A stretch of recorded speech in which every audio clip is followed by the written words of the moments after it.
de la région, ce qu'on peut appeler aujourd'hui géographiquement le Kurdistan, et aujourd'hui une communauté très centrée en Irak. Une communauté qui, depuis l'arrivée des conquêtes religieuses au Kurdistan, n'a cessé d'être persécutée. À tel point qu'aujourd'hui, d'après les spécialistes, au vu des nombres de massacres et des calculs qui ont été faits, on devrait être aujourd'hui 83 millions de Yézidis dans le monde. Nous sommes aujourd'hui 1,2 million de Yézidis dans le monde. Près de 80 fois moins que ce qu'on devrait être. Car toute notre histoire, depuis à peu près 14 siècles, a été le fruit de persécutions, de massacres, de fuites et de génocides. Mesdames et messieurs, vous avez, comme l'a dit le prêtre qui malheureusement nous a quittés juste avant, la plupart des personnes en France ont entendu parler des Yézidis il y a un an, le 3 août 2014, lorsque Daesh, l'État islamique, attaque aujourd'hui le berceau de la communauté yézidi qui se trouve en Irak, Sinjar. C'est alors que près de 420 000 Yézidis ont dû fuir, pieds nus, dans les montagnes. Pour certains, sont restés près de 3 semaines dans les montagnes. Des mères de famille enceintes avec des enfants en bas âge ont dû malheureusement mettre pour certaines fin eux-mêmes aux souffrances de leur bébé, qu'elles ne pouvaient nourrir, qu'elles ne pouvaient ne serait-ce que même donner à boire. C'est alors que, avec la prise de Mossoul et de Tel Afar, les premiers Yézidis ont commencé à fuir ces barbares de l'État islamique. Les Yézidis de Sinjar ne savaient pas encore que l'État islamique allait arriver. Beaucoup pensaient qu'ils allaient pouvoir négocier, payer une taxe, comme ils le demandent pour certains chrétiens d'Orient là-bas. Mais malheureusement, donc je pense ici très particulièrement à la ville yézidi de Koujou, qui a connu le paroxysme. C'est là où le barbarisme a atteint son paroxysme, c'est dans la ville yézidi de Koujou, où pratiquement plus de la moitié de la population a été décimée ou réduite en esclavage. C'est là où on trouve le plus de fosses humaines. On a enterré vivants des femmes et des enfants. Enchaînés souvent. Vivants. On les a enchaînés, on les a enterrés vivants. C'est alors que près d'un demi-million de Yézidis a été enfui et s'est réfugié dans le nord, dans la région du Kurdistan fédéral, près de Douk.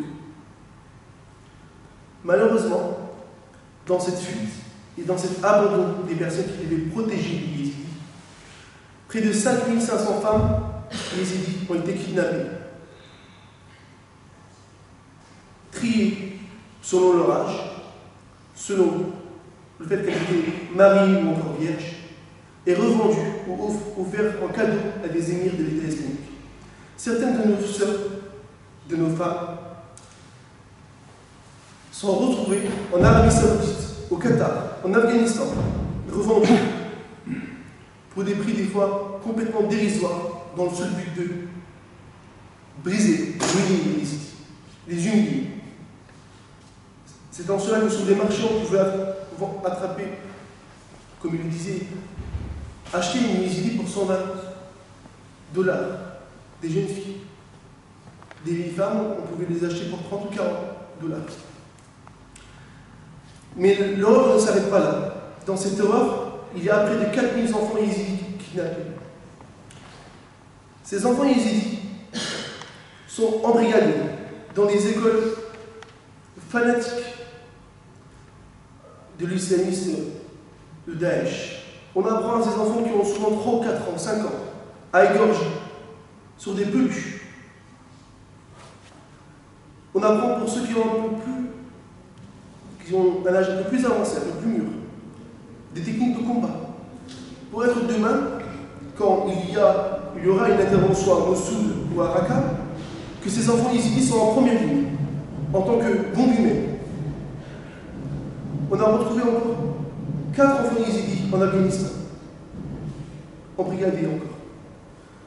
L'horreur pour ces parents qui arrivent à avoir contact avec certains de ces enfants, c'est quand ces enfants qui ont mis au monde leur progéniture se voient entendre du fait de l'embobbinement aujourd'hui de plus d'un an de ces enfants que ses propres enfants rejettent leurs parents en leur disant « Tu es une infidèle et je vais venir te tuer ». Imaginez-vous vos propres enfants vous dire cela.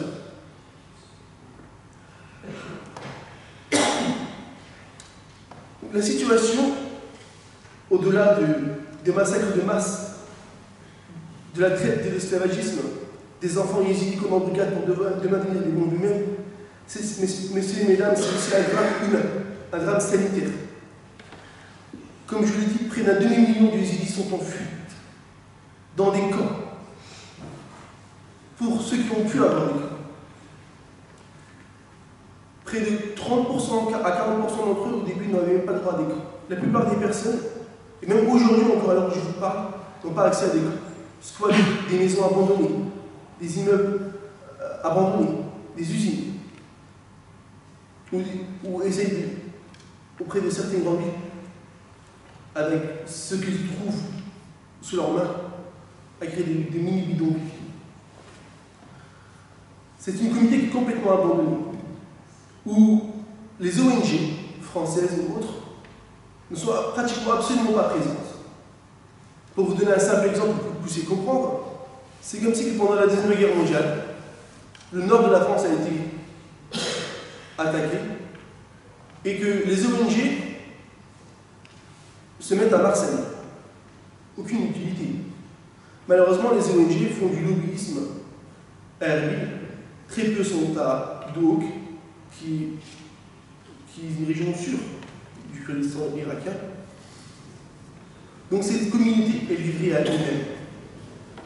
Cette communauté qui, parmi toutes les autres communautés en fuite, bien sûr, M. l'imam le disait avant, bien sûr qu'il y a beaucoup de musulmans touchés, il y a aussi des chrétiens d'Orient touchés là. Nos frères que souvent on a accueillis, et je reviendrai après par rapport à la fraternité sur justement nos frères chrétiens d'Irak. Mais la condition des réfugiés yézidis est en soi la plus pire de tout. Vous êtes de tous les réfugiés. Pourquoi? Parce qu'en plus du choc de la fuite, d'avoir tout abandonné derrière soi, la plupart de ces personnes ont leurs sœurs, leurs mères, leurs frères, pour lesquels ils n'ont aucune nouvelle. Et pour ceux qui ont des nouvelles, alors qu'eux-mêmes ont tout perdu, sont dans des camps, dont on ne voit même pas des chaussures pour, même pas des chaussures sont carrément pieds nus, à même les sols pendant l'hiver. On a pu nous-mêmes le constater en se déplaçant sur place. Ils sont dans une condition psychologique désastreuse, car ces personnes, ces membres de leur famille, qui n'ont pas été tués encore, demandent à ce qu'on les rachète auprès de leur ravisseur. Cette condition dans les camps est pour moi une des plus pires, car psychologiquement on a brisé les yézidis. C'est en cela que, je reviens encore sur ce que disait le prêtre, en France, parce que j'ai dû aussi immigrer, je suis un yézidi de Syrie, j'ai dû immigrer en France pour des raisons d'ordre religieux et aussi politique. Je ne pouvais pas rester, et nous, en tant que yézidis en France, avec la communauté qu'on formait près de Paris, on ne pouvait pas rester les bras croisés. Non pas que pour les yézidis, mais pour les chrétiens d'Orient là-bas et tous les autres communautés qui bougeaient, qui devaient fuir l'État islamique. C'est en cela que l'association des yézidis de France est créée juste après le génocide du 3 août 2014. Nous avons fait une soirée de charité pour pouvoir récolter un maximum d'argent. Et sachant que le mois de décembre est un mois saint pour les yézidis, comme pour nos frères chrétiens, sachant qu'on partage beaucoup de choses avec, auprès des trois religions du livre, la communauté religieuse pour laquelle on est la plus proche est la communauté chrétienne. Et pour justement ne pas oublier ces réfugiés, leur entrée logement, on ne les oublie pas dans un mois saint, dans un mois important. L'année dernière, pendant la période des fêtes, du 24 jusqu'au 7 janvier, l'association des Idées de France s'est déplacée sur place et est venue en aide aux réfugiés, principalement ceux qui n'avaient même pas le pouvoir aller à des camps, qui squattaient dans des maisons abandonnées, dans des immeubles abandonnés. Nous avons pu constater l'ampleur de l'horreur des enfants de 3 à 5 ans dans des usines en fonctionnement avec des bouts de métaux par terre, des enfants pieds nus. Tout ce que je vous dis, vous pouvez le voir sur le site de l'association. Aujourd'hui, les Yézidis vont passer leur deuxième hiver dans des camps, dans la neige. La plupart des camps sont des camps insalubres, où à la moindre tempête ou intempérie, c'est directement les coulées d'égout. Comment, après s'être fait violer par plusieurs personnes, plusieurs fois par jour, la seule condition, la seule chose qu'on offre à ces femmes, à ces enfants, c'est une tente misérable, dans des conditions misérables, brisées. C'est mourir une deuxième fois. Le pire de la communauté yézidi d'Irak, ce qu'elle vit aujourd'hui, c'est de mourir, non pas de la main de Daesh, mais de mourir après, par manque de nutrition, par manque d'équipement et par manque de soins médicaux surtout.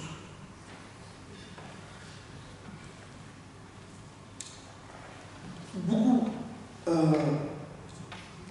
malheureusement, ne connaissent pas la communauté yézidi. Je l'ai dit juste avant, c'est une communauté ancestrale qui est millénaire. On est aujourd'hui dans le calendrier yézidi en 6766, près de 4500 ans plus que le calendrier chrétien. Et la communauté yézidi n'a jamais été fermée à une autre communauté. Par exemple, moi, j'ai un parrain. Chaque yézidi doit avoir un parrain de l'autre monde, qui montre que justement, la communauté n'est pas fermée que sur elle-même et sur ce qu'elle enseigne. Quand je dis à l'autre monde, c'est quelqu'un d'une autre religion. C'est en cela que le parrain que moi j'ai, c'est un chrétien, un arménien en Syrie, que mes parents avaient trouvé pour moi. Je pense que j'espère que je vais être assez long. Je vais finir ici.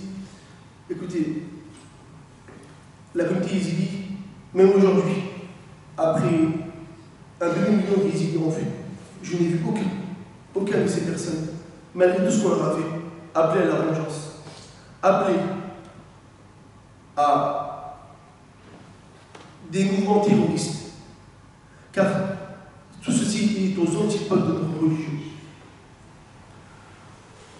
Aujourd'hui, les yézidis doivent juste vivre en paix. Depuis l'existence des yézidis, nous n'avons jamais attaqué aucune communauté.